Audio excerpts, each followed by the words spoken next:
Now we travel to Belarus, the last surviving dictatorship in Europe.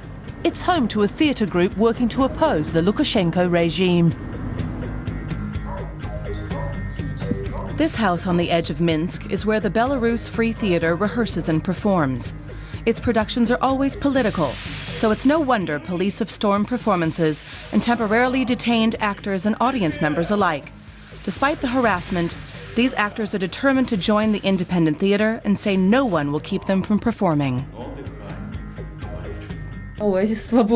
This theater is an oasis of freedom.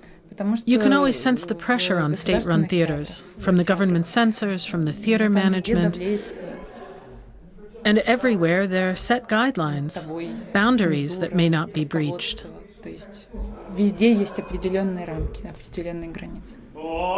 Dramaturge Andrei Kolyada had to leave the State Theatre Academy at the end of 2008.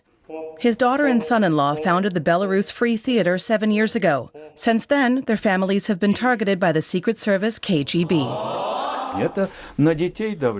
My daughter Natalia and her husband were harassed by the state. That's why they fled and now live in London. It was a very tense situation, very oppressive for them. But this time, the actors are meeting somewhere else, in Rome. The troupe's core ensemble has a guest performance here.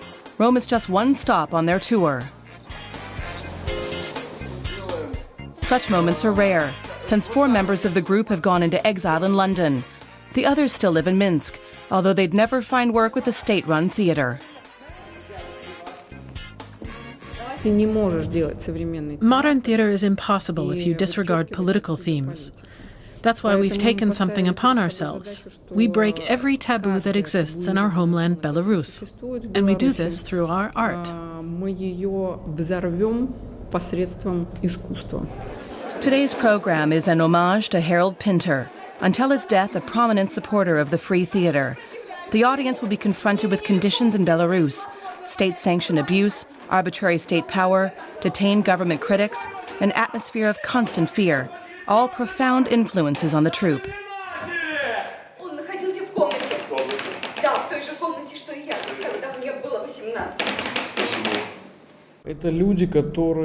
Our actors are all people who take an artistic approach to resisting the regime and have encountered a lot of problems because of it.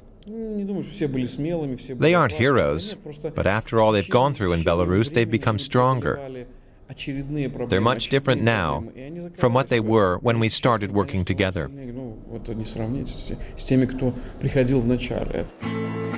This too is a rare sight. Theater founder Nikolai Khalazin with his niece. She immigrated to Italy years ago. They both miss Belarus, but returning is out of the question for Khalazin. He says he'd be arrested immediately. He is accused of peddling propaganda against the state.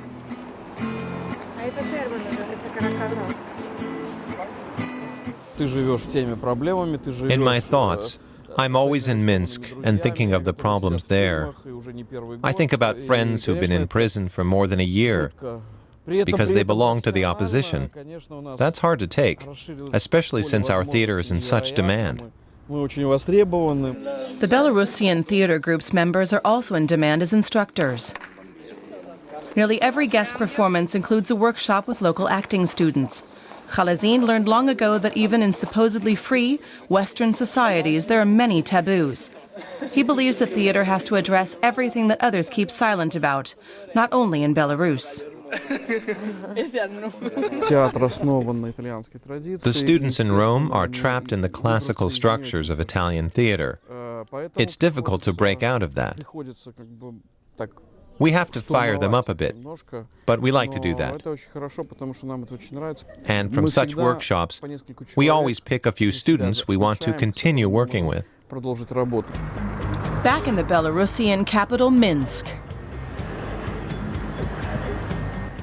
Nikolai Khalazin can only communicate with his young actors via Skype, as he does with Anastasia. Meeting in person is only possible outside of Belarus, but that's not easy. The budget is tight. The Free Theater has to depend on funding from abroad.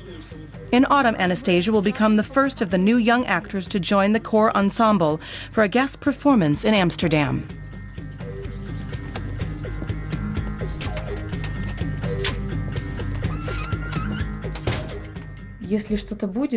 I can't rule out that I'll have problems here in Minsk because of my involvement with the Free Theater. That wouldn't be very pleasant, of course, mainly because of my child, but for some reason I'm not afraid. No, I'm not afraid.